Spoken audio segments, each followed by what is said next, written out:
This program has been brought to you by Exit Realty. Durango's our home. Let us help you find yours.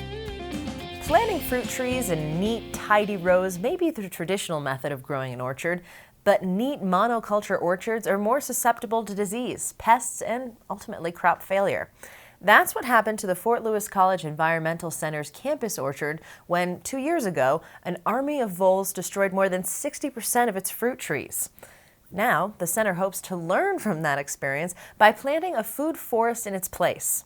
Food forests are beginning to take root in the sustainable agricultural movement as a way to create a healthy food system that regenerates itself year after year, without the use of pesticides, herbicides, or much interference by humans for that matter.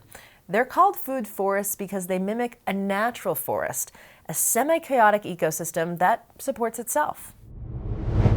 That includes plants that attract beneficial insects, that attract pollinators, bird habitat, plants that build soil, plants that fix nitrogen, all these different things, as well as many plants that provide food for us.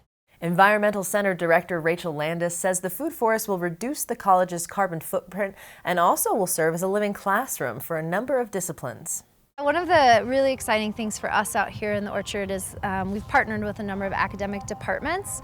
So everything from the business department, who's drafting up business plans and looking at different planting schemes, to the ecology department, which is measuring carbon sinking and really figuring out how much CO2 we're capturing in the soil, to actually an honors class that's going to be doing meditation workshops out here. So it's really coming on as far as a teaching space and supporting the college's larger mission.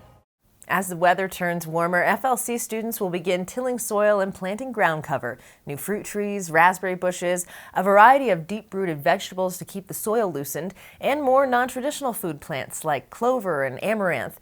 And yes, they're even keeping the dandelions. They also are one of the first plants to flower in the springtime, so that's great for the bees, and they're really tasty too. To learn more about the new food forest at Fort Lewis College or to volunteer on its production, visit the Environmental Center's website at fortlewis.edu/environmentalcenter.